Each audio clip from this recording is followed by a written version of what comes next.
Agro. Les damos la cordial bienvenida a esta charla virtual con el tema manejo integrado de hongos de madera en el cultivo de arándano, vid, profesor e profesor en patología vegetal y empresas. Sin más preámbulo, es con usted.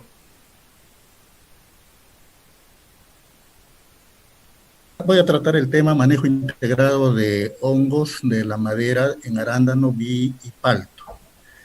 Realmente son tres cultivos que van a demandar mucho tiempo, pero tengo que resumir a fin de poder presentar lo más importante.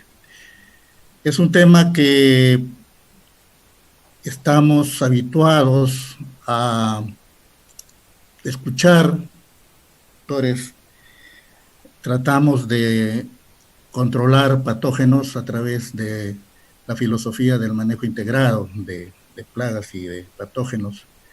Sin embargo, a pesar de que este concepto tiene muchos años, más de 50 años, en las condiciones de Perú todavía no logramos ser eficaces en el control de las enfermedades. Y eso no solamente porque no todos conozcamos bien de manejo integrado, sino porque paralelamente se presentan nuevas condiciones, especialmente de clima, de suelo y de nuevas tecnologías que van a demandar de una actualización de los componentes del manejo integrado.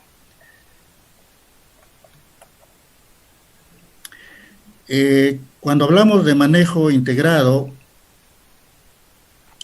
tenemos que considerar siempre las condiciones en las cuales se encuentra la variabilidad climática. En realidad la variabilidad climática tiene una incidencia en esta figura. Pueden ustedes notar la variabilidad climática para una zona del norte, de la costa norte de Perú, que es entre la temperatura mínima, que es la línea de abajo, respecto a la temperatura máxima para un mismo mes. Diferencias que pueden ir en 20 grados Celsius durante un año, o 21 grados Celsius en otro año, o menos diferencia entre la mínima y la máxima, por ejemplo, como ocurrió en el año 1997-98, coincidente con el fenómeno del Niño más severo que el comportamiento de los patógenos y también de las plantas. Entonces, en ese escenario, pensemos cómo vamos a actuar con un programa de manejo integrado. Como antecedente podemos poner como ejemplo la roya pues devastó las plantaciones de café a nivel de Sudamérica, y ahí Perú fue uno de los más afectados, donde se siembra café, y pueden ver ahí a este agricultor mostrando pues parte de su parcela totalmente devastada. Otro caso es el mildiu de la quinoa. Recuerdan que por los años 2014 y hacia adelante se impulsó mucho el cultivo de la quinoa en la costa peruana. Se sembró quinoa aquí en la costa norte, por ejemplo. Pero ¿cuántos años duró este propósito? Pues no más de 5 años, porque entre otros problemas fitosanitarios y también de condición climática para la adaptación de la quinoa, una de las enfermedades más importantes que obligó a los productores a tener que hacer grandes cantidades de aplicaciones, gastos fuertes de plaguicidas, entre ellos fungicidas, con el riesgo de producir quinoa con más allá del límite máximo de residuos que limitaba la exportación de la quinoa. Pues esos propósitos no continuaron, y pues ahora casi ya no sembramos quinoa a nivel de la costa peruana, especialmente en la costa norte.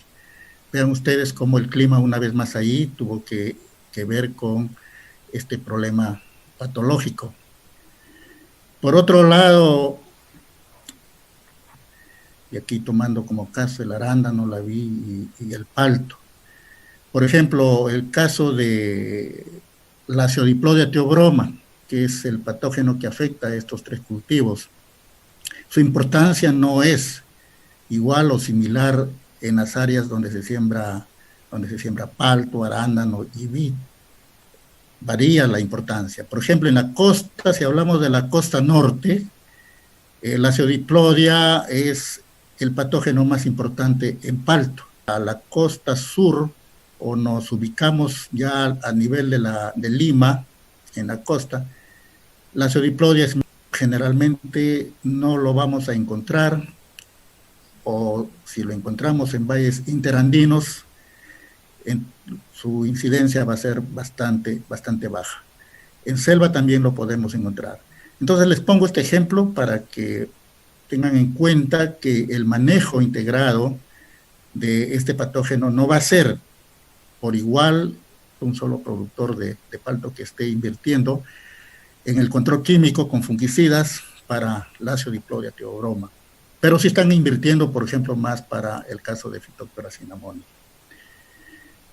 Recordemos el último fenómeno que tuvimos, el Niño Costero del año 2017, con mucha lluvia y que dio lugar a la presencia de enfermedades cuyos efectos no solamente quedaron en este año 2017, sino que pasó más allá al año 2018. Entonces vean ustedes cómo podemos trabajar con un programa de manejo integrado en estas condiciones. Los agroecosistemas son dinámicos y están muy influenciados, en un caso por el factor hombre, pero también por la misma naturaleza. En este año también hubo mucha marchitez de plantas, y bien es cierto, hay que tener en cuenta que eso favorece enormemente a patógenos como es el caso, por ejemplo, de cilindrocarpo, o el caso mismo de Phytophthora cinnamoni en el cultivo de vid. Vean ustedes entonces cómo los tiempos son diferentes y el manejo integrado también va a ser diferente. En este cuadro les presento que aparece la Aciodiplodia, Phytophthora, Stalotiopsis, cilindrocarpo, etc. Y vean que casi la mayor parte de ellos está en los 3 cultivos. Entonces esto ya complica más las condiciones para el control de ellos. Y si queremos posicionar la importancia, así en promedio, de manera general, en mi opinión, la Aciodiplodia theobroma hoy por hoy es el patógeno más importante en arándano, en vid y en palto. Entonces, eso significa que el manejo integrado tiene que estar orientado prioritariamente a este patógeno. Obviamente cuando hacemos MIP, no hacemos MIP exclusivamente para un solo patógeno, paralelamente va también para otros, pero siempre la prioridad es para aquel que es más importante.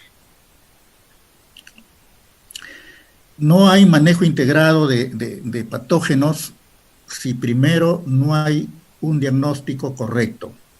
¿Cuál es la magnitud en términos de incidencia y severidad de la enfermedad? Y ¿qué sabemos? Por ejemplo, una marchitez, ¿no?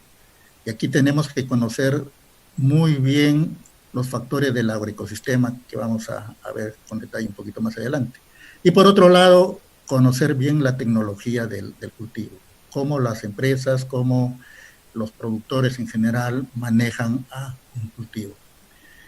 Ahora, es deseable que desde el punto de vista práctico en los fundos, en la agroindustria, nuestros evaluadores tengan pues un buen entrenamiento y tengan una gran destreza en el diagnóstico. Eso va a ayudar mucho, más que todo, para tomar decisiones prontas respecto al control para estos patógenos.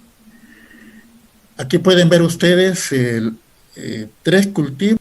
Es un patógeno terrible, es el más importante que tenemos en este grupo de hongos de la madera. Aquí pueden ver ustedes una plantación de arándano a la izquierda, en parte afectada por la Pseudiplodia teobroma y otros patógenos más.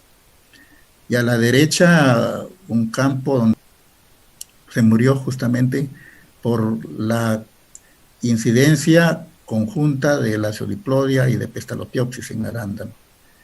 Bueno, eso también ocurrió de arándano y no se tomó anticipadamente las medidas de prevención. Hoy yo creo que ya hemos aprendido bien las lecciones y estamos mejor en el control de las enfermedades. Aquí les presento a este famoso Lacciodiplodia teobroma, que afecta fácilmente en las mismas ramas, eso va a fructificar en el mismo campo, y a la derecha pueden ver ustedes las conillas. Solamente afecta ramas, como lo hemos conocido siempre, como muerte regresiva, sino afecta también hasta raíces. Que se están muriendo, un tallo, después otro tallo, y lo que es común saber que el hongo puede ser regresiva. Sin embargo, vean al lado derecho que la muerte de este tallo no fue porque el hongo ingresó por la parte apical del tallo, sino por el cuello. Vean ahí, esta lesión en forma de V invertida es característica, que cuando uno va al campo y ve algo como esto, con un 90% de probabilidad uno puede decir se trata de Lacciodiplodia. Entonces vean, seguramente que el daño realizado aquí es porque el hongo ingresó por alguna herida de... al lado izquierdo nuevamente ven síntomas producidos por este hongo. Y al lado derecho noten acá esta raíz gruesa que está afectada por la Pseudiplodia teobroma. Siempre hemos estado acostumbrados a pensar de que la Pseudiplodia solamente afecta la parte aérea. Pues en palto, en uva y en arándano hemos encontrado que también afecta las raíces de este hongo en la parte aérea, sino también en la parte radicular. Noten ahí los puntitos que alcanzan a ver, negrito. Otro de los hongos en arándano que es importante es Pestalotiopsis. Y lo confunden, hay síntomas que nos permiten diferenciarlos. No vamos, por el tiempo no vamos a ahondar en la sierra, en Ancash. Este daño que ven aquí es característico y broma, pero no lo es.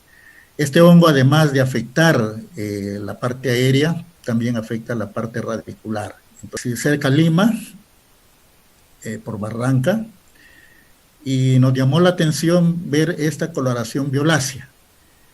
En realidad que parece ser una deficiencia o exceso de nutrientes o un desbalance hormonal, pero en realidad la coloración esta que aquí veíamos se debía, noten acá al lado derecho, donde marca la flecha, un daño producido por Pestalotiopsis. Luego tenemos a Phytophthora en arándano, Phytophthora cinnamoni.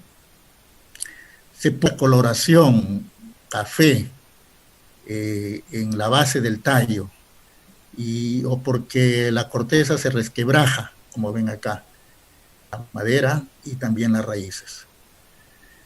Cylindrocarpon, que también está ahí muchas veces junto con los hongos antes mencionados, también especializado en ubicarse en el tercio basal y más al nivel del cuello, y también afecta las raíces. Este es un hongo muy importante que siempre se le encuentra produciendo marchitez. Se suma a ello Fusarium verticilioides, producida por este hongo. Y también ahora conocemos un hongo que no aparece en la literatura y que no había sido mencionado anteriormente, que es Macrophomina fasciolina. Igualmente se ubica en el cuello, en las raíces leñosas, y también afecta a las raíces este hongo. Pero lo encontramos más acá en la parte norte. Lo hemos encontrado mayormente en el proyecto Olmos. Vean ustedes aquí cómo en una sola planta y la Aciodiplodia, Cylindrocarpum y Phytophthora. Cada uno produce sus síntomas característicos, de manera que ahí en el mismo campo podemos aproximarnos por lo menos a identificar el síntoma producido por dos de los hongos.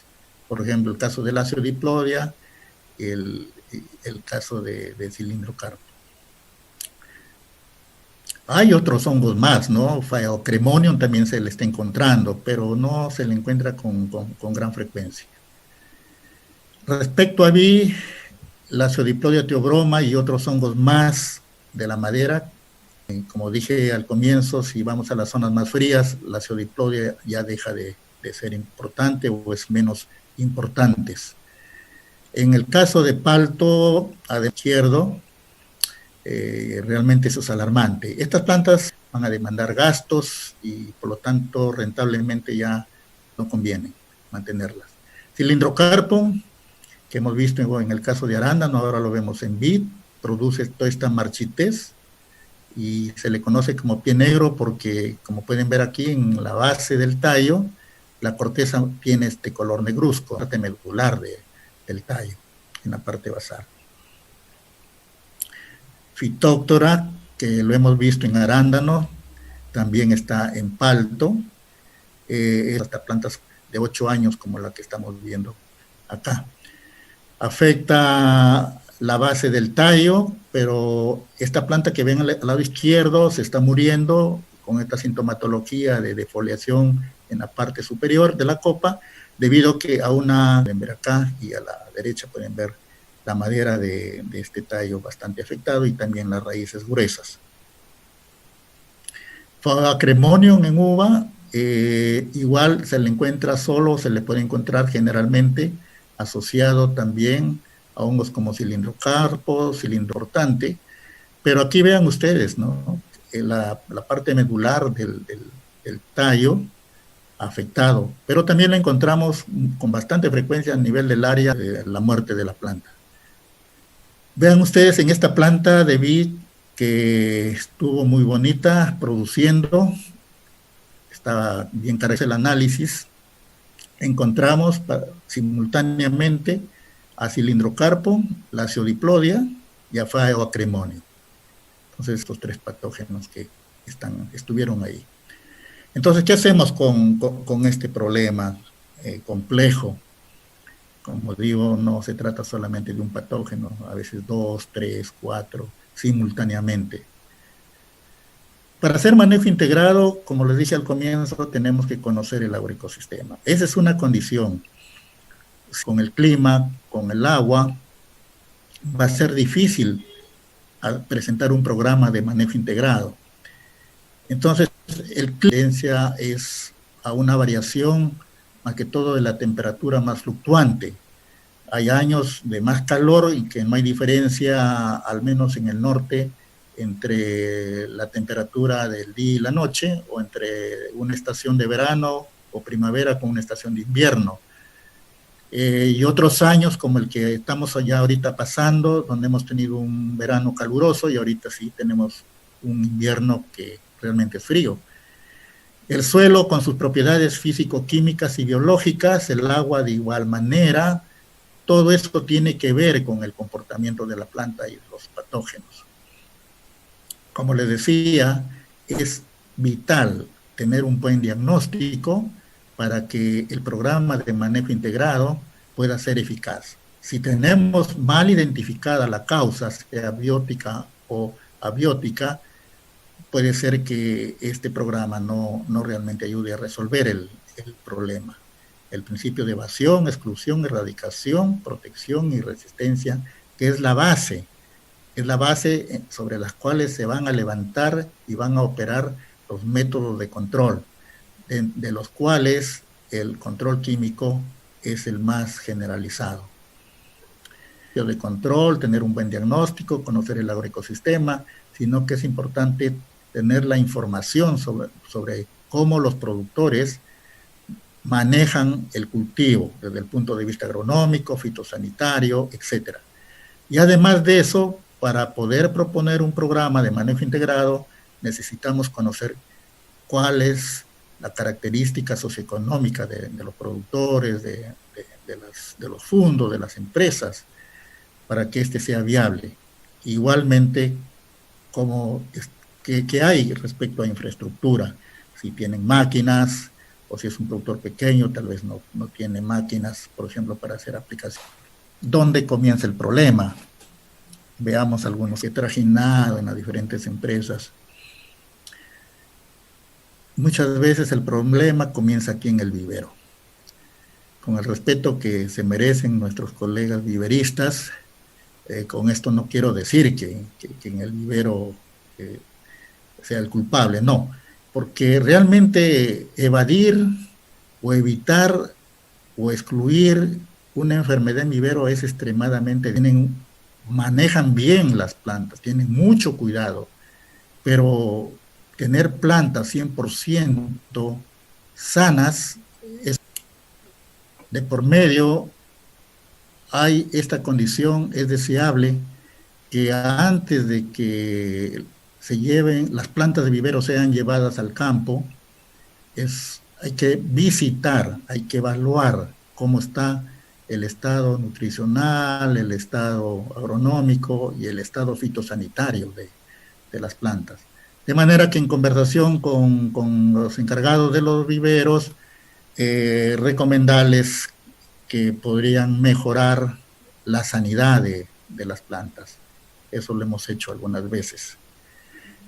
Pero alguna falla que pueda haber en el vivero, es probable que esta viene, el origen de esta es desde la semilla botánica, que la usamos a veces para los patrones, o las yemas que vienen de plantas inocuas, pero en realidad no siempre es así, al menos para hongos como la Xyloplodia theobroma.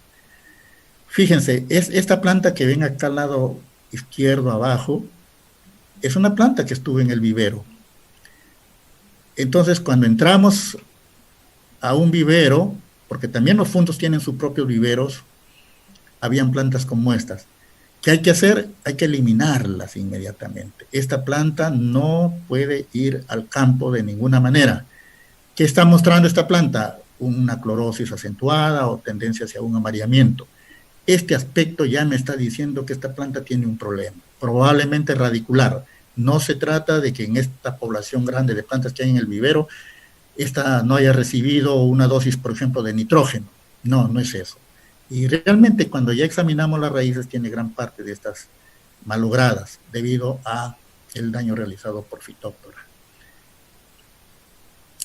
Miren, en este caso, esto fue una empresa también, las plantas se veían un poco raquíticas, pero la parte aquí lesionada, que ven a nivel del cuello, no se veía, porque obviamente la bolsa tapa esta parte, pero ya este color que ven ustedes acá al lado derecho, ya indica que hay sospechas de algo. Y cuando uno saca la planta de la Rhizoctonia, esta madera es muy dura para Rhizoctonia, ni pensar. Y al final se encontró que se trataba de Phytophthora cinnamoni. Entonces miren el gran cuidado que hay que tener en revisar las plantas 2 o 3 veces antes de llevarlas al campo definitivo, porque una vez que sembremos esta planta como la que ven acá al lado derecho, ya es una planta que nos va a demandar gastos en eliminarla, y ahí hay que sumarlo el costo de la planta. ¿Dónde se originó el problema? En la semilla. ¿Y cómo es que apareció Phytophthora aquí en la semilla?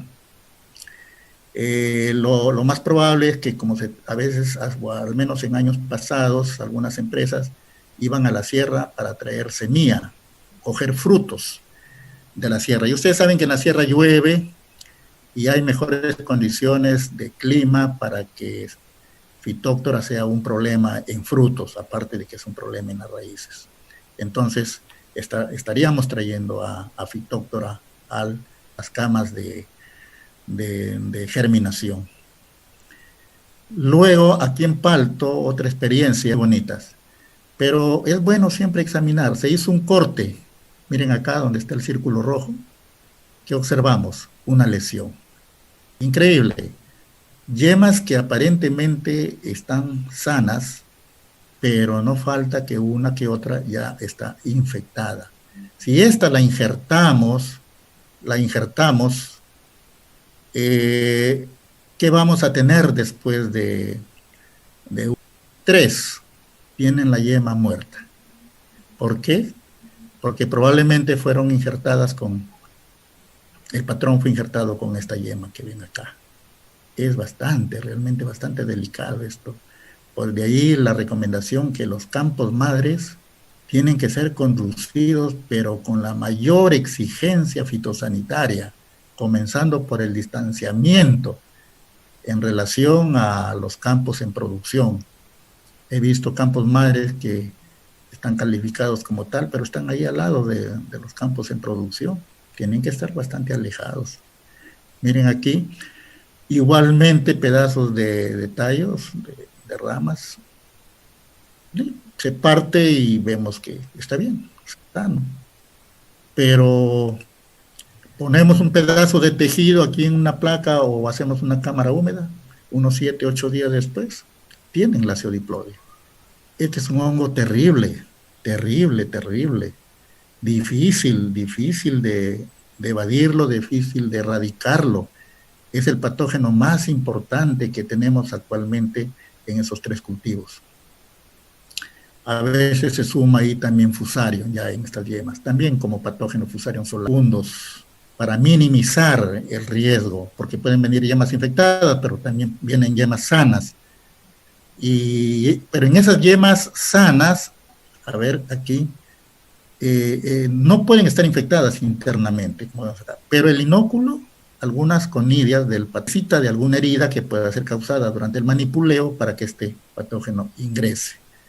Entonces es bueno, como ven acá, las yemas traídas con mucho poco cerosa, con cepillos y luego pasarlas a una solución o acá enjuagarlas y luego ya ponerlas en bandejas para secarlas bajo sombra y utilizarlas lo más pronto que se pueda para evitar la deshidratación de las yemas. En condiciones de campo, pues vamos a ver con frecuencia plantas con una plantación madre, en un campo madre. Tenemos que ser muy rigurosos en eliminar estas plantas, estas partes afectadas, las ramas afectadas. Algo que a veces he visto es que cuando podan para eliminar estas ramas, podan justo donde terminó la parte mucho más abajo, tiene que podarse parte aparentemente sana. ¿Por qué? Porque como el hongo es sistémico, este ya bajó por lo menos unos 40 centímetros más abajo, que la poda sea muy rigurosa. Tratar en lo posible, miren aquí abajo, ven un pedazo de una rama en un campo. Estamos viendo ahí las estructuras de fructificación de la Pseudiplodia. Entonces, en un campo madre no podemos tener este pedazo de rama seca, aparentemente seco, porque no realmente todavía tiene vivo, pues si no el hongo de qué vive. El hongo no vive en la madera seca, muerta, también se va a morir, tiene que alimentarse. Entonces, acá hay que estar siempre monitoreando el campo para poder eliminar inóculo. En la medida que bajemos más la concentración de inóculo, eso nos va a garantizar tener frutos más sanos y plantas más sanas. Cuando hacemos podas severas, como pueden ver acá arriba, queda pues una gran cantidad de ramas y decirle a un productor que elimine todo eso, pues es difícil porque es una como la que ven acá para triturar las ramas que quedan ahí y dejarlo casi todo como polvo. De esta manera, entonces el hongo casi no va a tener alimento porque el hongo no se va a alimentar de la madera, el residuo que queda ahí como polvillo, residuo muerto. Entonces de esa manera también minimizamos la concentración de inóculo en el campo. Vemos que después de la cosecha o durante el cultivo, durante el tiempo de producción, frutos como estos que muestro acá al centro. Si fuera, pues aumentar los costos de producción, y eso es cierto, pero en la medida que sea posible, el hongo está fructificando ya también. Entonces, es por ese motivo, por toda esta cosa que les he mencionado, es muy difícil el control de este patógeno, pero en la medida que hagamos un esfuerzo por hacer lo que les he mencionado, como por ejemplo recoger los frutos, tanto del suelo como los que ya están malogrados en la planta, va a ayudar a minimizar la cantidad de inóculo que habría en el campo. En el caso de que fruto que ya tiene esta parte del pedúnculo averiada, es altamente probable que está afectado por la ceodiplodia. Entonces este fruto no debe ser llevado al almacén y después ser sembrado, porque ya es muy probable que el hongo ya se encuentra acá en la parte de inserción del pedúnculo con el fruto. Entonces ya estoy llevando un fruto infectado que me va a traer problemas. Tener cuidado en no golpear los frutos, como ven acá, porque por ese golpe se va a introducir la conidia del hongo que ha germinado, de esporas de este hongo, y seguramente que sobre esta piel del fruto hay muchas conidias o esporas que solamente están esperando esta herida para meterse. No hacer esto, como vi en algún lugar, que comenzaron a cosechar frutos de plantas madres para después utilizar los patrones y no cortaban con la tijera, sino entonces al arrancarse mal va a quedar una mayor área de exposición del hongo para el ingreso del hongo. Entonces no hacer eso, también hay que tener mucho cuidado ahí. Frutos que han sido cosechados, como los anteriores, y después son almacenados, ya los vamos a usar. Miren lo que encontramos: semillas podridas, pepas podridas, en este caso por la ceodiplodia.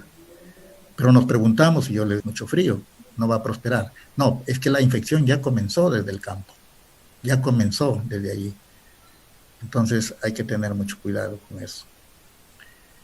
En vid, como ejemplo, algunas veces que fui a algún vivero, al recorrer las plantas que iban a ser llevadas, que el productor había comprado miles de plantas, encontrábamos a veces partes donde las plantas estaban más chicas o menos vigorosas, o algunas con alguna clorosis. Eso no es normal, no es normal. Entonces hay que examinarlas, hay que ver por qué están así, incluso con raíces que se salen de la bolsa. Y al examinar, miren, estas plantas que les mostré acá, algunas, no todas, que tenían, estaban necrosadas en la parte medular a nivel del cuello. Este es un daño típico producido por cilindrocarpo. Examinamos otras y estaban sanas, normal, como ven al lado derecho. Entonces, ¿qué pasa si llevamos plantas como estas y las sembramos? Entonces estamos sembrando el patógeno. Y a sembrar una planta, en otros casos, una bacteria Erwinia carotovora. ¿Qué importancia tiene carotovora? Yo diría que ninguna, pero vean pues en condiciones de vivero. Aquí les muestro abajo, esta parte estaba podrida recibieron mayor cantidad de agua, porque eso favorece enormemente a esta bacteria.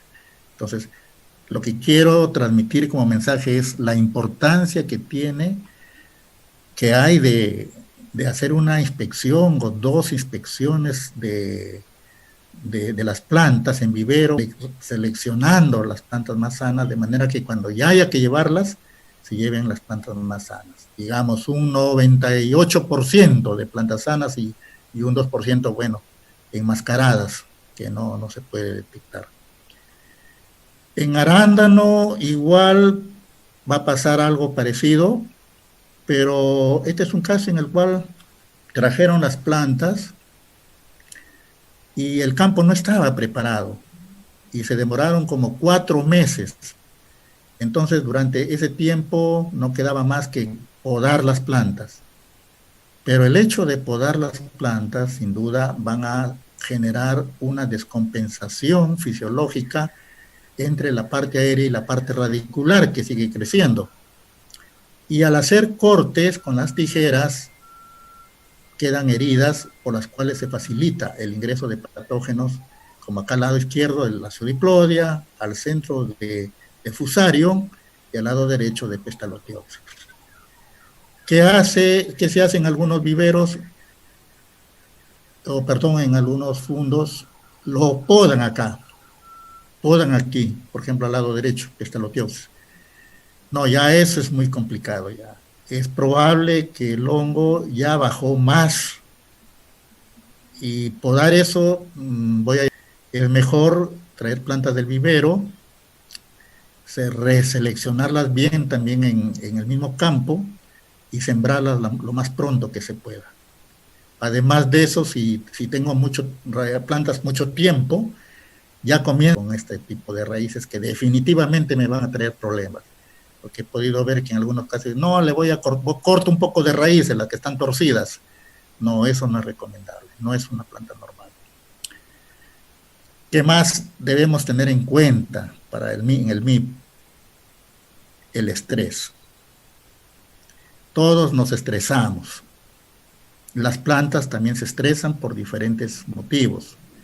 Sales, exceso de temperatura, mucho calor especialmente, estrés, insectos que se alimentan de las plantas, es decir, por todo lado las plantas pueden estresarse, incluyendo a veces la incesante aplicación de plaguicidas. Pobres plantas.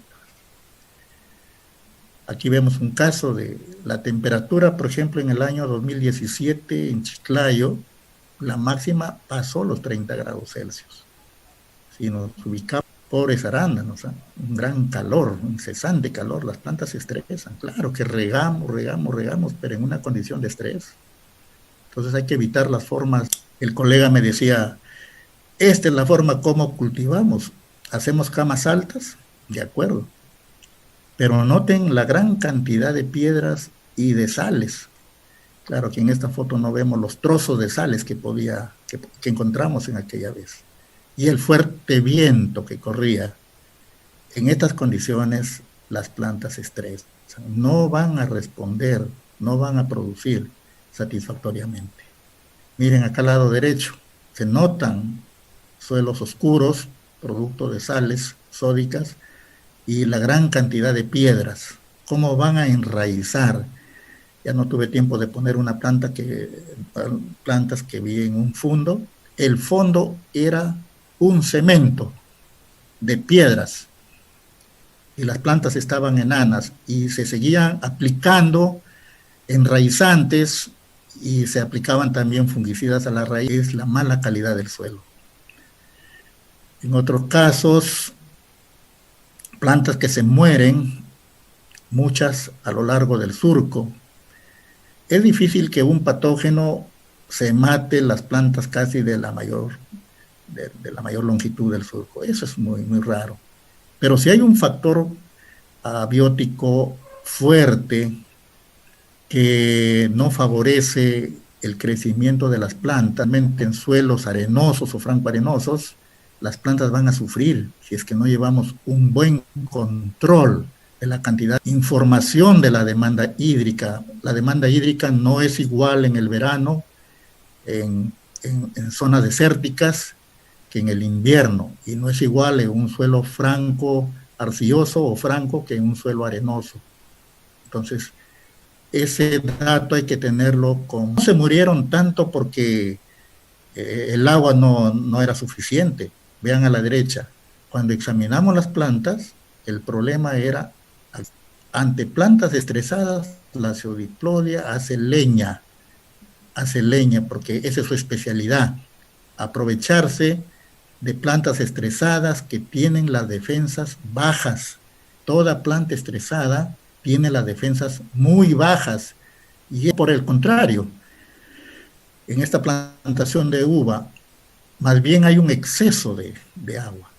Entonces estas plantas van a sufrir un estrés fuerte, sufre por deficiencia de oxígeno comienza a producir una gran cantidad de exudados. En forma natural, las plantas producen exudados. Eso es normal. Pero cuando hay esta condición, por ejemplo, aquí de exceso de agua, porque va a consumir sus carbohidratos, va a consumir sus proteínas, va a consumir todos sus metabolitos que tiene acá, y para radiculares la planta tiene que gastar una gran cantidad de energía. Sumado todo eso, la planta se queda sin defensas. Por otro lado, en estas condiciones hay patógenos como fitóctoras. Las zoosporas son células asexuales de este hongo que necesitan de esta agüita para poder nadar. Entonces vean ustedes que por uno y por otro lado, tener plantaciones anegadas no es conveniente. Hay que evitar. En el MIP no podemos aceptar esta condición de riego. La aplicación de plaguicidas, por supuesto que sí. Pero si ya me paso, de repente hago aplicaciones semanales o aplico mezclas, aplico sobredosis y aplico otra vez sabiendo que la planta todavía no ha detoxificado el plaguicida anterior, no lo ha metabolizado, no se ha descompuesto, y encima le vuelvo a aplicar otro, entonces incurro en una intoxicación interna de la planta que se va a expresar en estrés. Y en esas condiciones nuevamente la planta baja sus defensas naturales. Y así, como le decía, entonces comienza a producir una gran cantidad de exudados, y producir exudados más allá de lo que normalmente produce una raíz, eso es malo. En el MIP tenemos que recurrir a restablecer las plantas, a vigorizarlas, a mejorarlas productivamente, manejando el sistema radicular. Yo siempre pienso que la base de la producción, primero de la vida y después de la producción de una planta, está aquí. Tenemos una flora microbiana de todo tipo. Microorganismos buenos, microorganismos malos. Vemos que están casi a cero de una microbiota benéfica. Tenemos que proveerlos de microorganismos con la brosa, con el rastrojo de la misma planta, o que apliquemos materias orgánicas, estiércoles, etcétera, compost, pero a la vez irlo. Las plantas van a responder al trabajo benéfico que hacen estos microorganismos, como por ejemplo, a incrementos de las defensas naturales, tomando como mensajeros, como sustancias que actúan de resistencia en las plantas, que se llama la resistencia sistémica inducida. Es una resistencia natural, pero que necesita de un factor inductor, un factor promotor, que en este caso vienen a ser microorganismos benéficos, que existen en forma natural, pero mejor cuando son estos inoculados en la rizósfera. Por ejemplo, ahí tenemos las rizobacterias promotoras del crecimiento, tenemos las micorrizas, que son hongos. Entonces, cuando un patógeno está produciendo una infección inicial, o más allá de la inicial, a la planta, un hongo de la madera, por ejemplo, o puede ser foliar, promueven un mayor incremento de estas hormonas como el ácido salicílico, el ácido abscísico y el ácido jasmónico. De estos tres, el ácido jasmónico es el más importante porque va a ser el que va a actuar como señalizador para que la célula comience a activar sus genes responsables de la formación de enzimas, de sustancias que van a actuar antagónicamente a los patógenos que están ahí en la planta. Entonces esas proteínas se llaman defensas naturales. Entonces tenemos que trabajar en un MIP, tenemos que trabajar paralelamente con las otras otros métodos o alternativas de control, tenemos que trabajar con la resistencia sistémica inducida. Tenemos que trabajar promoviendo en la planta el mayor crecimiento.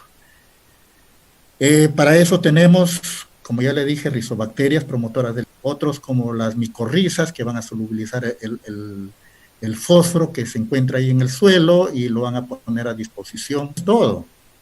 Eso no es todo, como beneficio de estos microorganismos. Estos, por ejemplo, en el caso de las micorrizas, además van a ampliar, van a promover el mayor crecimiento de las raíces y van a ampliar el área de absorción de agua y de nutrientes. Entonces ese es un gran beneficio, entre otros que tienen las micorrizas. También tenemos que trabajar con la resistencia sistémica adquirida. La planta no es pasiva, la planta reacciona inmediatamente.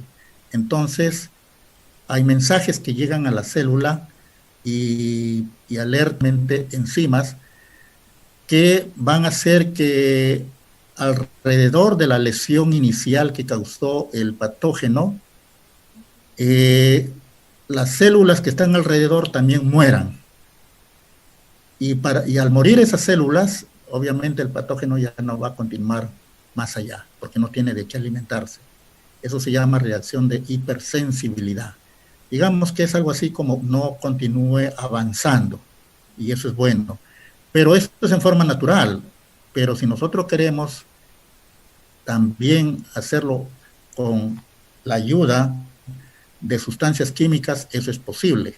Este es un ejemplo de un producto X que tiene microelementos que necesitan las plantas, cobre, zinc y magnesio. Hay sustancias, productos que tienen ahí inductores de resistencia, como por ejemplo el lignosulfonato de aluminio, dentro del ácido salicílico, el cual actúa como mensajero para que las plantas produzcan, por ejemplo, las fitolexinas, produzcan fenoles y otros componentes que son sustancias que van a actuar degradando, por ejemplo, la pared celular, la membrana celular de una hifa de un patógeno.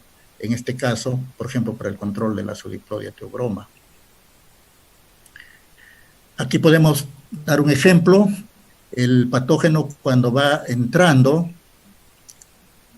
la interacción que hay entre el patógeno y la planta no es la planta va a responder, en este caso la célula. Aquí vemos a nivel de la membrana celular un receptor que se da cuenta de que este hongo que está emitiendo enzimas para degradar la pared celular y después la membrana, se da cuenta de eso y le manda un mensaje al núcleo para que los genes que están ahí produzcan estas defensas naturales, como por ejemplo las fitolexinas, gluconasas, quitinasas, que son las que se van a encargar de degradar la pared celular y la membrana celular. Entonces, esto es en forma natural, pero si trabajamos con productos que hacen este trabajo, como el caso anterior, eso va a ser mejor. Respecto a productos, mejor agregarlos al suelo, tenemos la tricoderma. Tricoderma es muy conocido en la agricultura peruana y mundial. ¿Qué hace tricoderma? Tricoderma parasita al patógeno. Por ejemplo, aquí a tricoderma parasitando a Pythium, puede ser Rhizotonia, puede ser Fusarium, u otro hongo de suelo. Pero además tricoderma tiene mecanismos bioquímicos como hormonas que va a ayudar a que las plantas tengan una mayor masa radicular, mayor producción. Novagro tiene un producto que es Ausomed, que tiene como ingrediente activo Tricoderma harzianum, amplia dosis que ustedes ven aquí. Las micorrizas, unos 10 años más o menos, pero que en estos últimos 5 años se está trabajando más, por los grandes beneficios que traen las micorrizas. Se asocian, viven en simbiosis con las raíces, con todos los beneficios, especialmente de protegerlas del ingreso de patógenos, de dotarlas de agua en caso de que falte agua en el suelo, y de solubilizar el fósforo, nitrógeno, el crecimiento radicular. Miren, no tengo fotos ahorita en alto y en y en arándano y en uva. Hemos hecho trabajos especialmente en palto y en uva, y en cebolla, como ven acá. Noten acá al lado izquierdo, esta parcela de almacio que se aplicó micorriza, y al lado derecho no se aplicó, la misma edad, el mismo día de siembra. La diferencia es bastante fuerte. En arroz estamos haciendo algunos trabajos preliminares en condiciones de invernadero. Noten el vigor y el crecimiento. Este año, probablemente a fines de este año, vamos a comenzar con trabajos ya en condiciones de campo. En país va a ser también más adelante, o ya se está trabajando a nivel de la rizósfera, a nivel del suelo. Si las plantas tampoco van a estar en buenas condiciones, si la condición de suelo no es buena. Por eso es que para incrementar la microfauna, para incorporar la microflora, para mejorar todo esto, siempre debemos recurrir a las materias orgánicas. Caso de este compost, al cual se le puede agregar pues algún fertilizante aceptado por las normas de certificación, y de esa manera tener una mejor condición del suelo. No tenga las condiciones favorables primero para la planta y después para los microorganismos benéficos. Por el lado de patrones, buen daño producido por hongos como el caso de la Pseudiplodia y también de Phytophthora. En un campo pude ver esto. Con sutano casi muy raramente encontramos como patrón encontramos la madera lesionada por la Pseudiplodia. No, muy raro. Y con antillano no encontrábamos. Quiere decir que antillano para este caso ya es Hass. Y Hass pues sabemos que es muy susceptible a la Pseudiplodia teobroma. Topa topa fue muy susceptible a la Pseudiplodia teobroma. Respecto al control químico, debemos tener un programa exclusivo para este caso y saber cuándo realmente debemos aplicar, en qué estado fenológico, porque durante lo que el patógeno puede dañar más a la planta. Pero si hablamos de hongos de la madera, aquí sí realmente nos vamos a olvidar un poco de los estados fenológicos críticos, porque el control de los hongos de la madera es prioritariamente preventivo. Ya les he mostrado fotografías en las cuales, por ejemplo, acá al lado izquierdo, una yema aparentemente sana y ya está infectada. Si yo no prevengo desde el campo madre, o desde el vivero, o en el momento que voy a injertar, o me doy cuenta que esta yema ya está infectada, entonces voy a tener problemas posteriormente. Puedo aplicar fungicidas, pero para estos hongos, honestamente les digo que muy pocos fungicidas pueden detener el avance. La erradicación es difícil, detener el avance, minimizar, especialmente los sistémicos. En un momento, en una planta no solamente encontramos un patógeno, generalmente 2, 3, 4 de cilindrocarpo. Aquí también hemos encontrado Phytophthora. Y si esta planta después de 2, 3 años, seguramente que vamos a encontrar Fusarium, vamos a encontrar a la Pseudiplodia, 4 patógenos ahí en una sola planta. Entonces vean ustedes que el control químico en este caso es más difícil. Pero el control químico no se basa solamente en aplicar, por ejemplo, fungicidas, ¿no? Sino que paralelamente tenemos que ir revitalizando a las plantas, tenemos que ir fortaleciéndolas, tenemos que ir incrementando lo que tiene Novagro Green Foods, que es un producto que tiene un complejo vitamínico y eso va a ayudar mucho, especialmente a las plantas que están en estado de estrés. Cuando tengamos que hacer uso de un fungicida de acción, se espera que la eficacia de control sea mejor. Por ejemplo, Ubuntu AG, el proceso respiratorio, es decir, que la adenosina difosfato no pase a adenosina trifosfato. Y la adenosina trifosfato es, pues, por otro lado, el ninamicin, que va a actuar inhibiendo enzimas que son las responsables de la formación del ergosterol.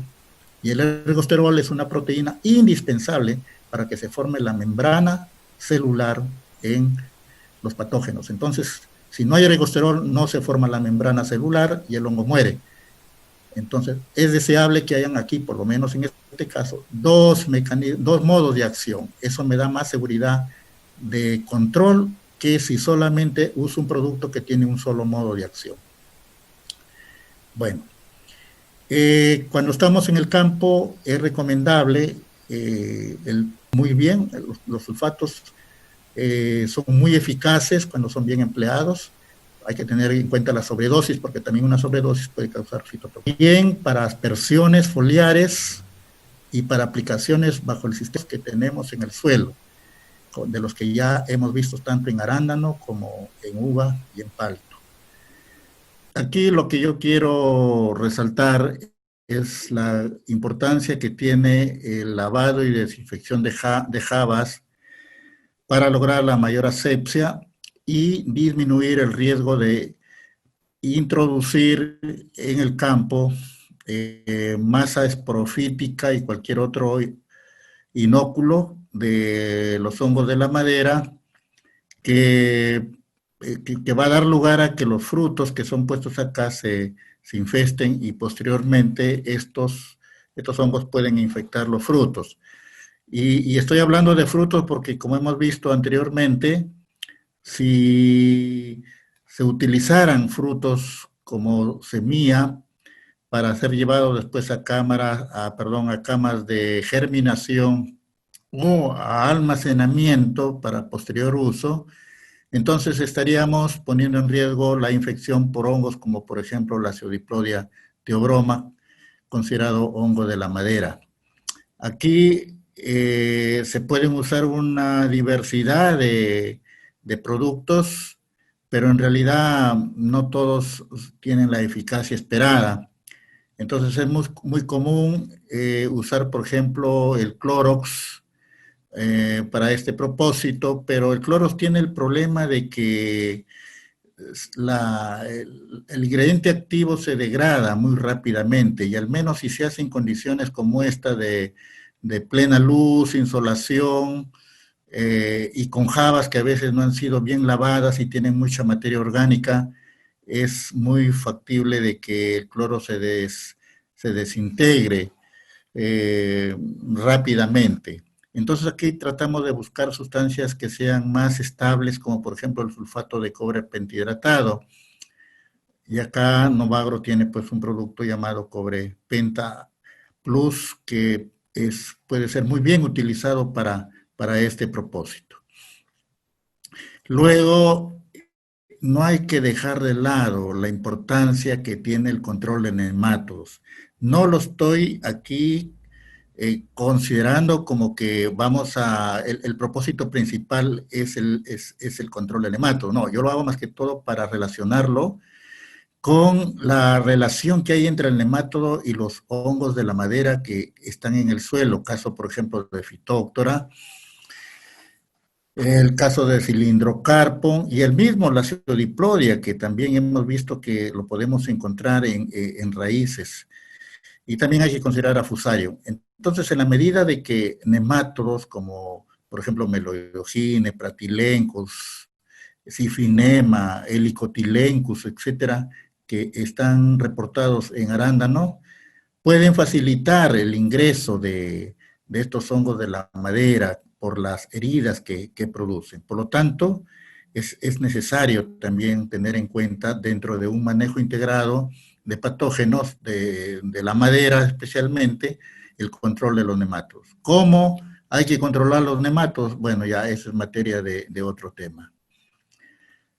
Por otro lado, cuando hablamos de reducir los riesgos de introducción de estos patógenos, sean ya al campo de producción o en plantas madres o en invernaderos, viveros, etcétera, y aún en las entradas de los fundos, es necesario tener en cuenta una eficiente desinfestación de vehículos, de herramientas, de equipos, etcétera, Y es conocido que usamos bien los pediluvios, como por ejemplo aquí estamos viendo, porque cualquier vehículo que ingrese, si es que vienen de otros campos del mismo día o días anteriores y no ha sido debidamente desinfestado, va a llevar inóculo hacia el fondo y mucho más si es que estos ingresan hasta las mismas plantaciones en producción o en cosecha. Entonces ahí es para mí muy importante tener en cuenta qué desinfectante vamos a usar. Comúnmente se usa, una vez más, el cloros, pero el cloros tiene la desventaja que en estas condiciones de pediluvios, por ejemplo, se, se degrada muy fácilmente. Entonces nos preguntamos, ¿para cuántos pases de vehículos va a ser útil el cloro? Probablemente su persistencia ahí va a ser de 2 horas, 3 horas, y estos pediluvios, pues no el contenido, la solución de cloro no la cambian rápidamente, y ni siquiera en el mismo día. Entonces, prácticamente no estamos desinfectando. Y ahí tenemos que disponer entonces de información, de nuevas tecnologías, para poder usar un desinfectante que realmente valga. Y más que todo, bueno, hasta aquí esto puede ser muy mejorado, pero a lo que también voy es cuando se quieren usar desinfectantes, por ejemplo, de las herramientas de corte cuando hacemos podas, por ejemplo, en el caso de palto, en el caso de uva, en el caso de arándano. He podido ver que generalmente los fondos no desinfestan las herramientas de poda, las tijeras, no la desinfestan y es necesario hacerlo porque de lo contrario, cuando cortamos una planta que tiene una rama enferma, hay inóculo de cualquiera de estos hongos de la madera, y luego con esa misma tijera cortamos en la misma planta o en otras ramas que están sanas, estamos transmitiendo y estamos inoculando el patógeno a una rama sana. Entonces aquí es importante nuevamente el desinfectante que voy a usar. Si uso cloro, bueno, está bien. Primero, saber a qué dosis lo voy a usar y segundo, cada qué tiempo voy a cambiar la solución. En el caso de cloro, esto tiene que ser a un tiempo muy rápido, quizás en menos de medio día yo tengo que haber cambiado ya 2 o 3 veces. Entonces tenemos que ir buscando productos que sean más estables. Para eso hay estudios que han determinado, yo aquí estoy tomando la información del doctor Mauricio Guzmán, que le escuché una charla hace pocos días, en la cual él presentó varios trabajos respecto al uso de desinfectantes. Y lo que yo estoy diciendo, él mismo decía, ¿no? Que sustancias como el caso del cloro, así a dosis bajas y por menor tiempo, por ejemplo, 1 minuto, como vemos aquí en estas placas Petri, no van a controlar estos propágulos que son bastante duros, persistentes, resistentes, como el caso de Fusarium, y otras estructuras del mismo hongo. En este caso se trata solamente de Fusarium, el Fusarium del Mar de Panamá, el Fusarium de la raza 4 tropical. Fíjense, aquí nomás se ilustra de que el cloro va a ser eficaz en el control de este patógeno solamente a partir de 8.000 a 10.000 partes por millón, lo cual es equivalente a decir de 10 miligramos por litro 10 miligramos por litro hasta 8.000 miligramos por litro. Si eso lo llevamos a gramos, tendríamos que usar para el caso de hongos que son muy persistentes, de 4 gramos a 8 gramos por litro. Esa es la dosis mínima. Y obviamente que para asegurarse, pues habría que usar 8 gramos por litro. A lo que voy, lo que quiero decir con esto es que tenemos que actualizar la información respecto al uso de desinfectantes y no seguir manteniendo información de hace muchos años tenemos ahora nuevos desinfectantes y para los cuales hay información más precisa. Otro de los infectantes es el amonio cuaternario, que también muestra ser muy eficaz y es eficaz a 10.000 miligramos por litro, vale decir 10.000 partes por millón, y en gramos es igual a 10 gramos por litro. Entonces aquí podemos ver, según esta diapositiva, que podemos usar también otro de los desinfectantes como es el amonio cuaternario, pero con una dosis mínima de 10 gramos por litro. El dióxido de cloro, se ha hablado últimamente bastante de la utilidad que puede tener el dióxido de cloro, y muestra ser también uno de los desinfectantes muy eficaces para un uso entre 4 a 10 gramos por litro de agua y con una estabilidad por lo menos de un día de duración.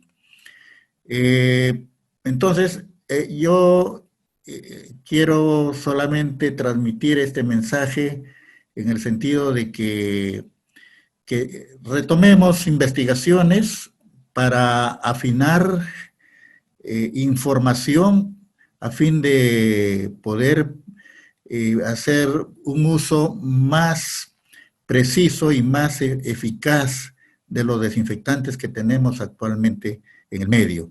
Y de esa manera asegurarnos de que estemos, por ejemplo, haciendo una mejor desinfestación de las herramientas de corte, que son durante labores como la poda, que es una de las formas más frecuentes de poder diseminar, de poder infectar a las plantas.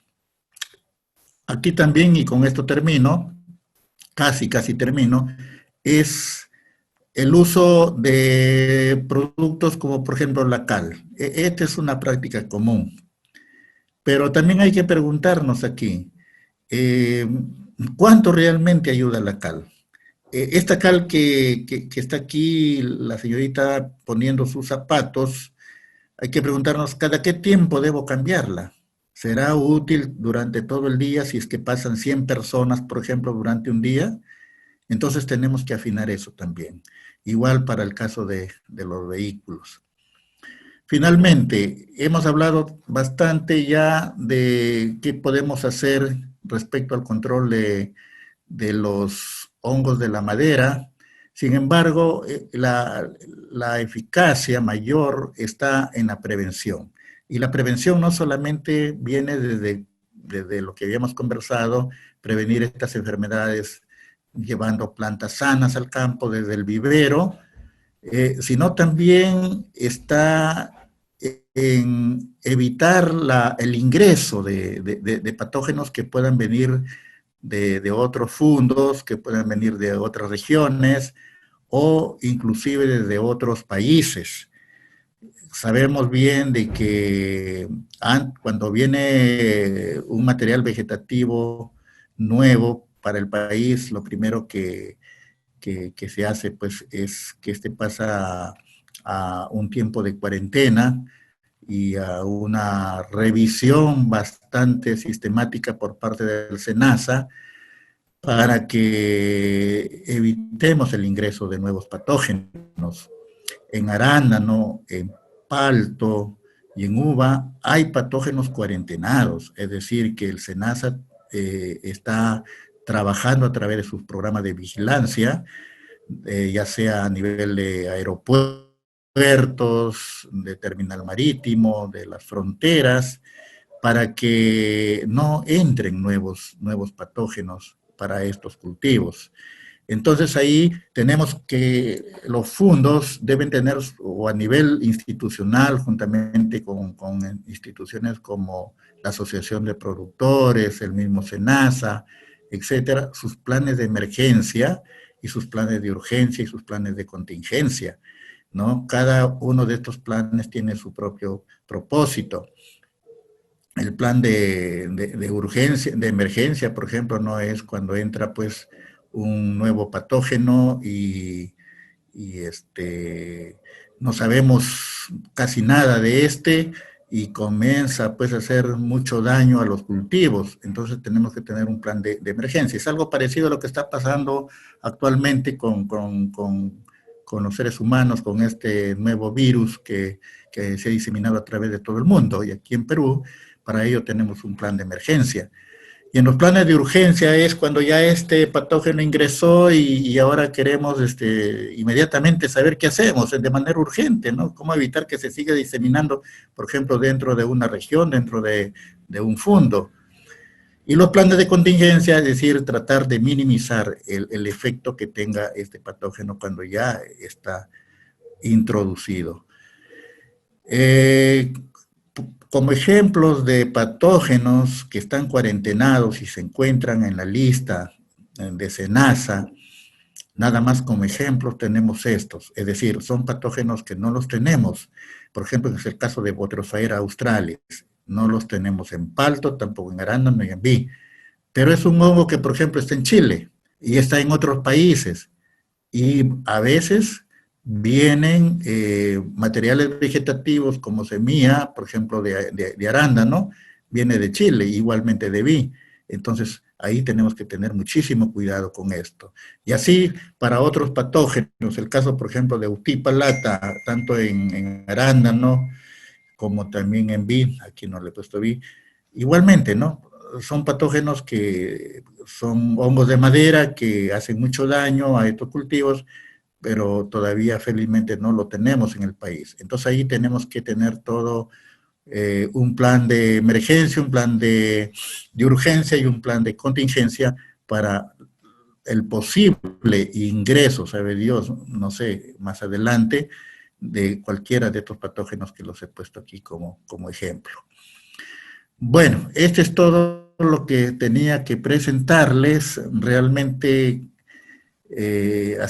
hablar de mí para 3 cultivos en una sola charla no me limita a tener que dar más detalles de más medidas de control dentro de un manejo integrado de estos patógenos. Muchas gracias. Muchas gracias, doctor Jorge Yontó, por su magistral ponencia. Vamos a responder a continuación las preguntas formuladas a través de las diferentes plataformas.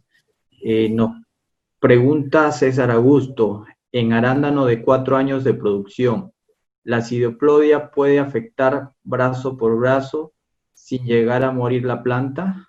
¿Qué debemos hacer en la zona de Chavimochi? Bueno, la acidoplodia generalmente ingresa por heridas y la mayor oportunidad de ingreso es a través de las podas. Entonces podría ser que en el momento que yo hago una poda con la tijera que está infestada, o podría ser que la tijera no esté infestada y el hongo se deposita en la herida, porque como le decía, sobre nuestra cabeza hay una nube de esporas de estos hongos, puede infectar una rama y el resto de ramas no. Entonces, ahí hay chance a controlar todavía, si tengo una rama y más tarde se presentan los síntomas, entonces a cortar esa rama, ¿no? Y de preferencia cortarla casi toda la rama, por si estamos hablando de arándano, por ejemplo. Si estamos hablando de palto, bueno, pues ahí no vamos a cortar toda la rama porque las ramas son más grandes, entonces la distancia que va a recorrer el hongo hasta afectar toda la rama va a ser pues de 1 año, 2 años, es diferente en el caso de arándano. Entonces ahí puedo cortar una parte de una rama. Pero si fuera en arándano y que el hongo hubiese ingresado por la base de la rama, entonces eso me da pie a tener que quizás eliminar toda la planta. Porque si ya está a nivel del cuello, la lesión, esa rama y tal vez otras ramas más están secas, ya no gano nada eliminando solamente esas ramas. ¿Por qué? Porque el hongo ya sistémicamente ya pasó a otras partes de la planta. Entonces aquí la medida más atinada es eliminar toda la planta. Ahora, esto no solamente es en Chavimochi, este problema va a ocurrir en todas las plantaciones de arándano a lo largo de la costa peruana, pero especialmente o con mayor severidad o incidencia en las áreas más calurosas, porque esas son las que la temperatura que va más allá de 25 grados Celsius favorece enormemente el desarrollo de hongo de la madera y especialmente del ácido diploide tiburón. Muchas gracias, ingeniero, por la respuesta. Tenemos otra pregunta de Oscar Miranda. En el cultivo de arándano palto, ¿a qué variedades son más susceptibles hongos de madera? Bueno, todas las variedades son susceptibles. Si hablamos del injerto que cosechamos, pues hablamos de Hass. Y Hass es susceptible. Es susceptible. Ahora, si hablamos de patrones, Sutano es susceptible, Topa Tope es susceptible, pero de los dos, Sutano yo diría que es menos susceptible que Topa Topa, pero más bien es más tolerante Santillano. Y ahora he visto de que en varios lugares están insertando sobre antillanos, pero como Hass es altamente susceptible. Gracias, ingeniero. Piero Araujo nos pregunta sobre tratar en la poda de agosto en la vid heridas con esa pintura negra especial, ya que es costosa y trabajosa. ¿Qué recomendación daría para reducir o bloquear el acceso de la acidoplodia o fitóctora? Bueno, definitivamente cuando se hacen podas hay que poner la pasta, ¿no? Y tenemos actualmente en el mercado 3 tipos de pastas. Eh, la pasta negra que había antes, no recuerdo ahorita el nombre, ya no se usa, ya no se usa, pero si queremos prevenir el ingreso de hongos de la madera, entre ellos especialmente la Pseudoplodia, Pestalotiopsis, por ejemplo en arándano, tenemos que ponerle pasta. Si no le ponemos, vamos a tener mayor incidencia de ramas o de plantas muertas por estos hongos. Les digo esto con base a estudios que se han hecho y de largo tiempo, 2, 3 años, donde no se le ha puesto pasta, eso recuerdo fue en Palto, plantas ya de más de 8 años de edad, no se le puso la pasta protectora y después de 4 años que hicimos la evaluación, había un alto porcentaje de plantas que tenían problemas con la acidiplodia. En cambio, las que se les había puesto la pasta, el porcentaje era mucho más bajo. Gracias, ingeniero. Carlos López nos pregunta, he leído que se inyecta el dióxido de cloro al tronco para el combatir los hongos de madera. ¿Es recomendable esto?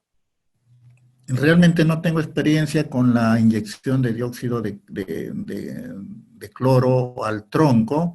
Les mencioné hace un momento que se usa como desinfectante para herramientas, por ejemplo, herramientas de poda, pero exclusivamente como sustancia que se inyecta a ramas o a troncos, no tengo información. Pero en todo caso, existen fungicidas que pueden ser inyectados. Es el caso de, por ejemplo, los fosfitos, fosfito de cobre, fosfito de aluminio, el ácido fosforoso, el mismo metalaxil, pueden ser también inyectados. Lo único que en el caso de los fosfitos hay que tener en cuenta si la norma de certificación permite que se aplique en forma de inyección, considerando que ahora hay restricciones para el uso de fosfitos en aplicaciones foliares y aplicaciones al suelo. Gracias, ingeniero.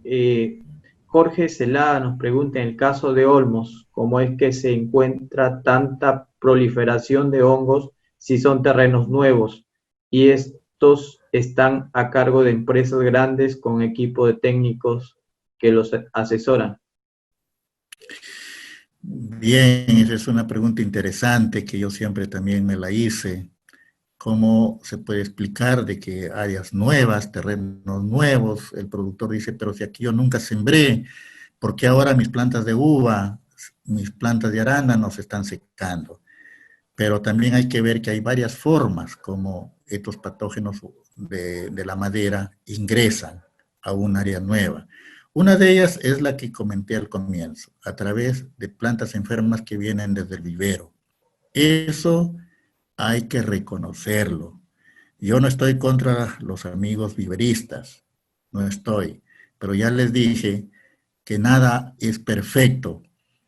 Y por eso es que es necesario que antes de llevar plantas al vivero hay que visitar el vivero 2, 3 veces para hacer una buena, una exigente selección de las plantas que voy a llevar. Porque se ha visto que en vivero encontramos a estos patógenos como hongos de la madera. Por otro lado, es es inevitable la llegada de estos hongos con el agua de riego. Sabemos que no es agua de pozos tubulares, no es agua de subsuelo, es agua que en el caso de Olmos, que viene pues de unir volúmenes grandes de agua de diferentes ríos de la sierra hacia un río principal y este almacenar el agua después en una represa. Quieran o no, estamos llevando inóculos también con el agua de riego. Por otro lado, los vehículos, la gente que transita, animales que son usados en la agricultura y que también pueden acarrear estos microorganismos. Entonces, hay varias formas de cómo ingresan a un área nueva donde teóricamente podríamos decir que están libres de estos patógenos, pero al cabo de 2, 3 años vamos a ver que ya están infestados y vamos a tener problemas con nuestras plantas cultivadas. Gracias, ingeniero. Tenemos otra pregunta. Lady Tatiana nos dice, ¿qué producto o cuidados se deben aplicar después de realizar podas en las plantas para evitar posibles infecciones en diferentes, en cada etapa fenológica de las plantas? Bueno, el principal cuidado que hay que tener cuando hacemos podas es inmediatamente, no, antes de eso, primero, hacer una buena poda sanitaria. En el caso, por ejemplo, de palto, me traslado hacia ramas más grandes en relación a la rama de arándano, por ejemplo, ¿no?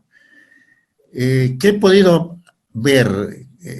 Porque me ha tocado a veces tener que ir a observar cómo están haciendo las podas los operarios, que cortan ramas justo en el punto de división entre la parte seca y la parte verde. Ahí cortan. Si eso es así, con toda seguridad que en el siguiente año o en el mismo año, otra vez vamos a tener que esa rama se vuelve a secar. ¿Por qué? Porque cortaron en un punto donde ya el patógeno ha pasado a la parte verde y este va a desarrollar posteriormente ahí. Esa es la primera. Entonces el corte tenemos que hacerlo mucho más abajo. Digamos, yo lo que he encontrado es más o menos 40 centímetros debajo de la parte seca hacia la parte verde, 40 centímetros más. Entonces de esa forma evitamos tener nuevamente ramas que se secan. Segundo, poner la pasta lo más pronto que puedan, en el mismo día, no al siguiente día, no más tiempo. Tiene que ser el mismo día. ¿Cuál es la justificación científica? ¿Por qué el mismo día? Porque si el inóculo, una espora de cualquiera de estos hongos, especialmente me refiero a la Pseudiplodia,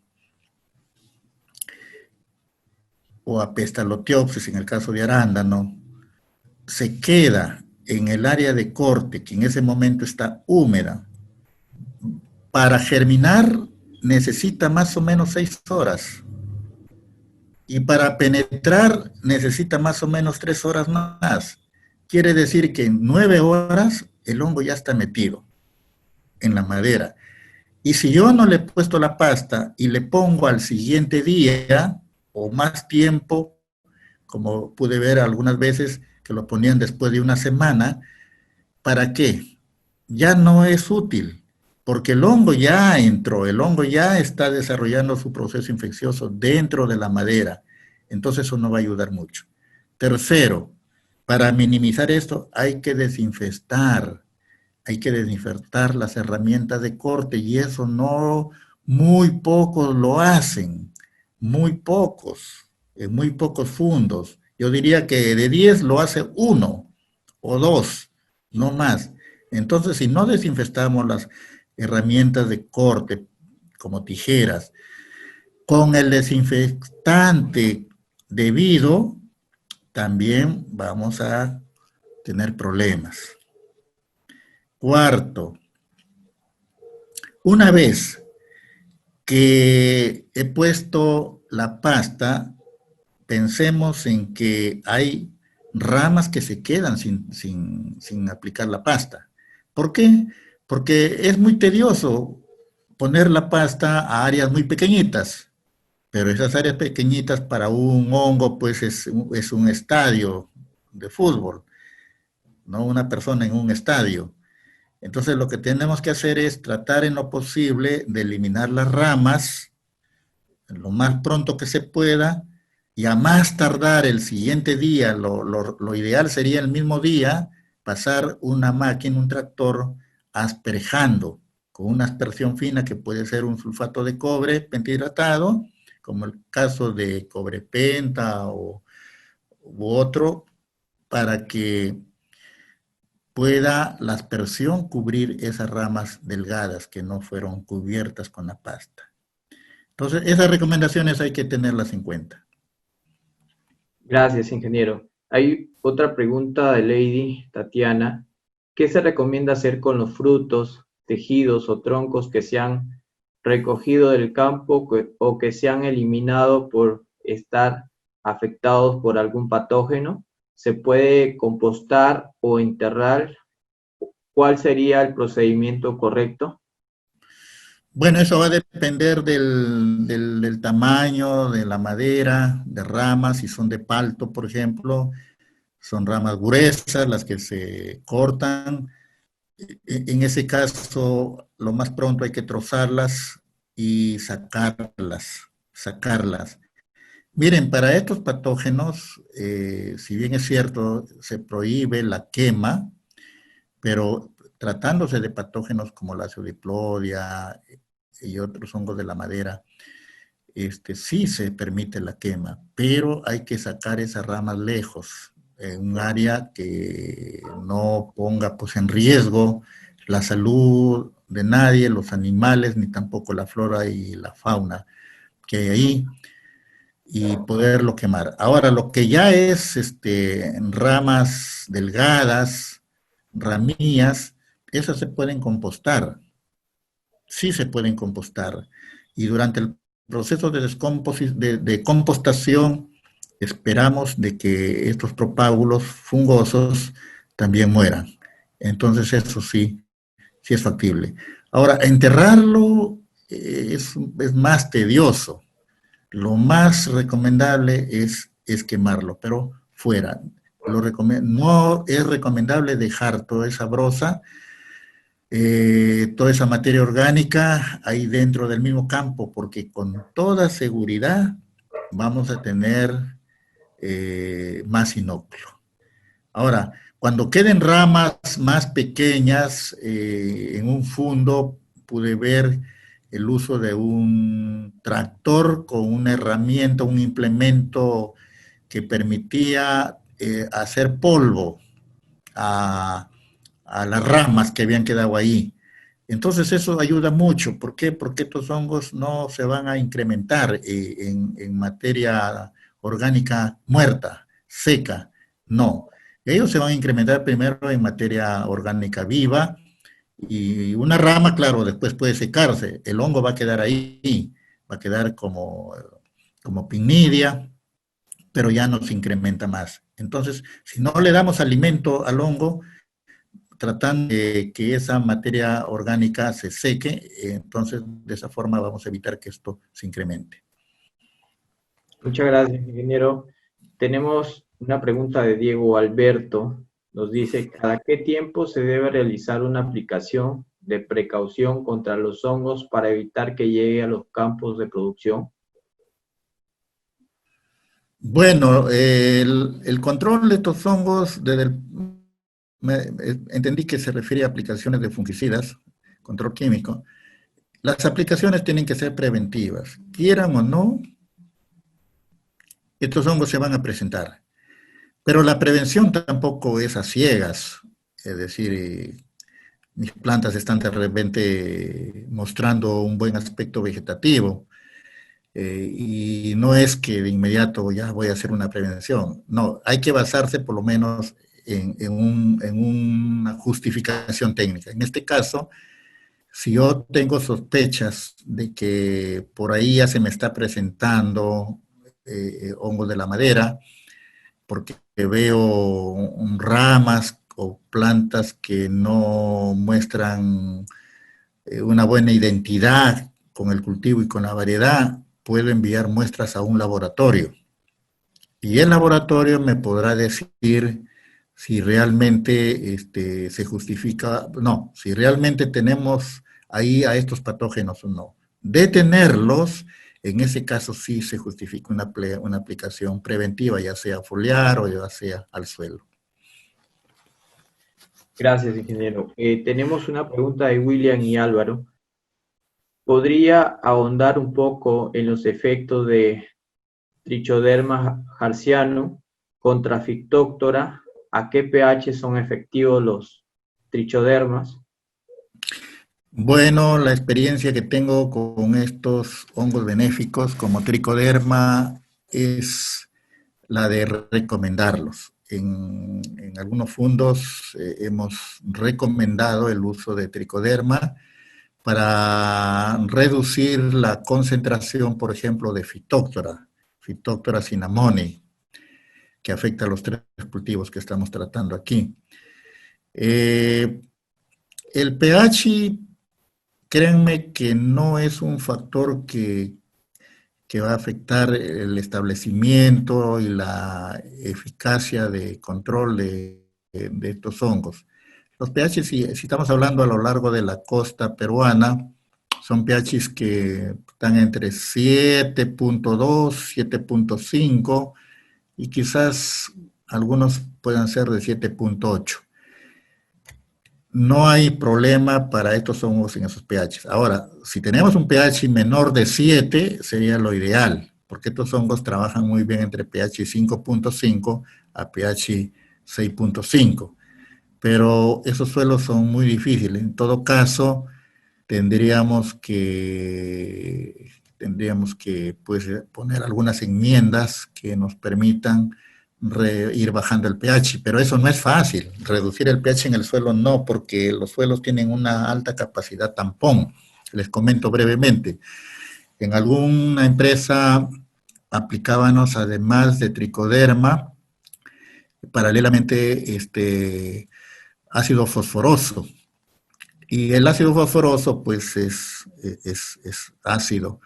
Y pensábamos que eso, por un lado, ayudaría al establecimiento de tricoderma, pero por otro lado también había el temor de que estuviera afectando a tricoderma. Y la sorpresa fue grande cuando hicimos una evaluación incluyendo la determinación de características físico-químicas del suelo, entre ellas el pH, y nos dimos con la sorpresa que el pH 7.3, que fue el que se midió originalmente, casi era el mismo. O sea, las dos aplicaciones que se habían hecho del ácido fosforoso durante un año prácticamente no habían incidido negativamente en el cambio de pH. Y la población, lo más bueno fue que cuando midimos la población o la concentración por unidades formadoras de colonia y de concentración de esporas de tricoderma, se encontraba todavía. Había bajado, sí, en un año había bajado, digamos, un 30%, pero el hongo se encontraba ahí todavía trabajando. Gracias, Inge. Tenemos una, bueno, estamos en las últimas preguntas ya. Dice, hay sugerencias que consisten en aplicar cobre pentahidratado vía drains. No es dañino para las buenas bacterias del suelo. Sobreviven a esa aplicación, siendo el cobre un bactericida. Eso es una realidad. Sí, hay que reconocer que productos como cobres van a afectar la flora bacteriana benéfica, pueden reducirla, pero también no olvidemos que hay en las normas de certificación se indica que también no hay que hacer aplicaciones excesivas de cobre. 2 aplicaciones por campaña en el suelo es suficiente, no más aplicaciones, porque también si hace exceso de aplicaciones, digamos 4 o 5 aplicaciones, se corre el riesgo de que se acumule el cobre. Recuerdo que en un cultivo como mango, la fruta que se exportó fue rechazada por exceso de cobre, más allá del límite máximo de residuos en los frutos. Y luego se vio la trazabilidad de ese año y pues no aparecía ninguna aplicación de cobre. Entonces todo el mundo se preguntaba, pero ¿de dónde sale el cobre? Y haciendo un poco más de historia, en años anteriores se había aplicado mucho cobre, ¿no? Para hongos que afectan las raíces de mango. Entonces, por ahí hay que tener mucho cuidado en no ir más allá de las aplicaciones. Yo creo que 2 aplicaciones por campaña agrícola es suficiente. Gracias, ingeniero. Tenemos dos últimas preguntas. Dice, ¿tiene alguna experiencia con el uso de gluconatos de cobre para el control de hongos de madera? Honestamente, no. No he trabajado a este producto. Tengo entendido que son productos nuevos también. Ya. Freddy nos dice, buenas noches, tengo paltos en ceja de selva, la convención Cusco. Ya estamos en edad productiva, florecen y abortan casi en su totalidad. ¿Qué debo aplicar o qué acciones debo realizar? Esa pregunta es para un fisiólogo. Pero les comento lo siguiente, no conozco esa parte que han mencionado, sé que está al sur del país, Cusco, pero la caída de frutos, de flores o de frutos cuajados obedece a varias razones. Una de ellas son deficiencias nutricionales, especialmente borocalcio, o cuando en la planta quedan frutas de la campaña anterior y estamos esperando que todavía estén ahí más adelante para ser cosechadas. Entonces sabemos que estas frutas le restan agua y nutrientes a los nuevos frutos cuajados y eso da lugar a que estos frutos se caigan. Después tenemos desde el punto de vista hormonal, el desbalance hormonal ahí con el predominio de etileno también da lugar a la caída de flores y de frutos cuajados. Digo esto porque estamos haciendo unos trabajos ya por 3 años con algunas hormonas a fin de poder amarrar mejor los frutos, que estos no se caigan en su gran mayoría. Y desde el punto de vista patológico, sí hay que tener en cuenta, especialmente en el caso de palto, que a hoy por hoy, al menos hablo por la costa, apareció de manera muy importante este hongo Cladosporium, cladosporioides, que hoy por hoy en Palto, en el estado fenológico de floración y de cuajado, se ha convertido en uno de los patógenos más importantes. Y a él lo acompaña este hongo alternata también, pero ahí de los dos el principal es Cladosporium, que por un lado malogra las flores y por otro lado también malogra los frutitos recién cuajados. Entonces por ahí se tiene que pensar en el control de este patógeno. Ya hoy están haciendo aplicaciones de fungicidas para reducir la caída de frutos, la necrosis de frutos, la momificación de frutos que produce este hongo. Gracias, doctor. Vamos con una última, con esta terminamos. Víctor Román dice, ¿cómo se diferencia el anillamiento del pedúnculo con problema de la acidoplodia? Ajá. Este anillamiento del pedúnculo es muy común. Cuando se trata de daño por la acidoplodia, vamos a ver que además de la rajadura, tenemos una necrosis, un color marrón a color café, que está indicando que ahí hay una infección. Ahora, si el anillamiento es profundo y si hay viento fuerte en la plantación, es altamente probable que ese fruto se va a caer. Se va a caer. Ahora, ¿qué pasa si por ese anillamiento el fruto no se cae? Es muy seguro que el hongo va a avanzar hacia el punto de inserción del pedúnculo con el fruto. Una vez que el hongo llega al punto de inserción, ahí no hay nada que hacer.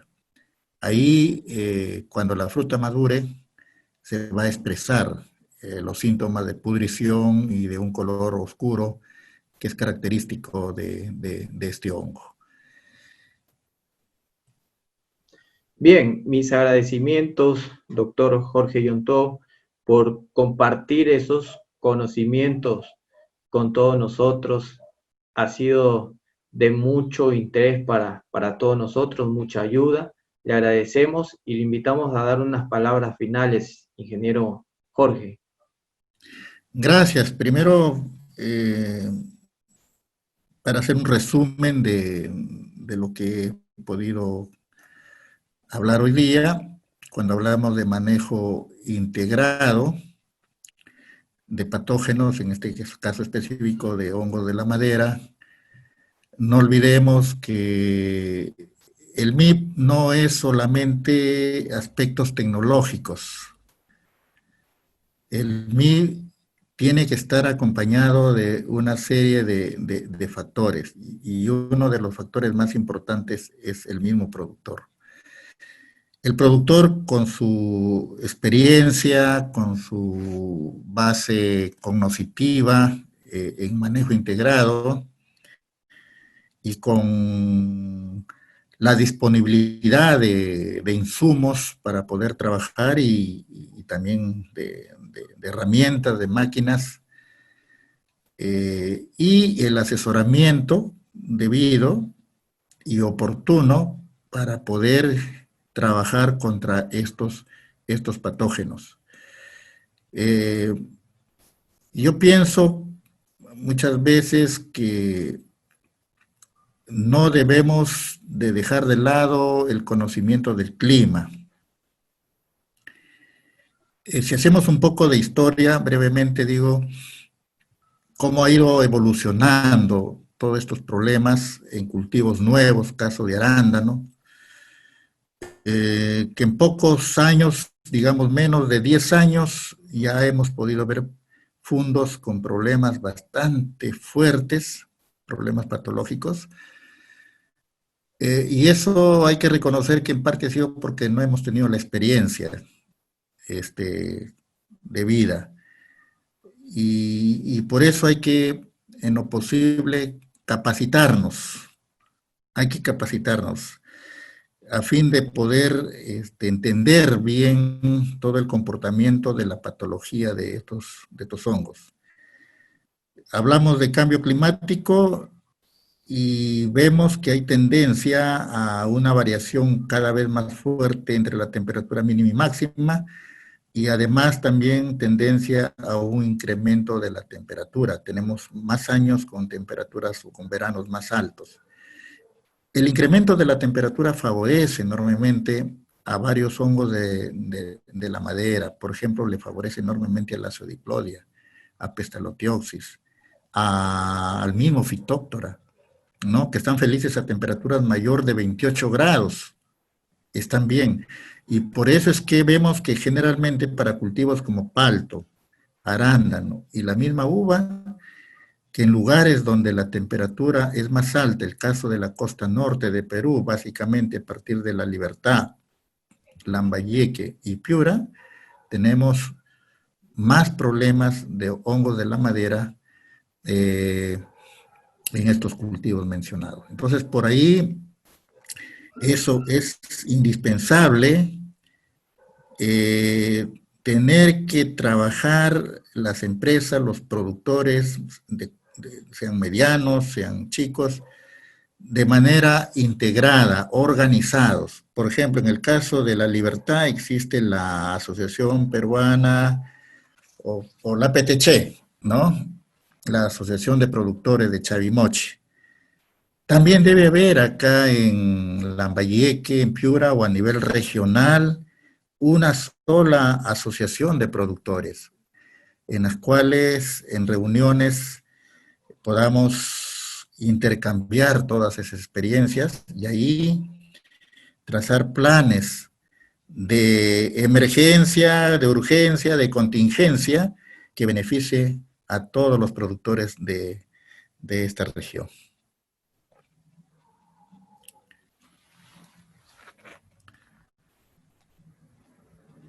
Por otro lado, agradecerles a todos los que me escucharon y me permitieron intercambiar estas experiencias.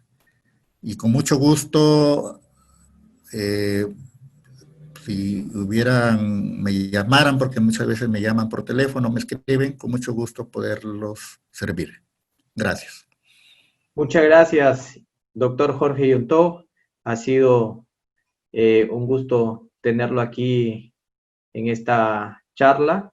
Agradecemos a todos los que estuvieron siguiendo esta charla y los invitamos a seguirnos por la página web en www.novagro-ag.com, también en la página de Facebook como Novagro, en las demás redes sociales, en Instagram, en LinkedIn y YouTube. Muchas gracias y que tengan buenas noches.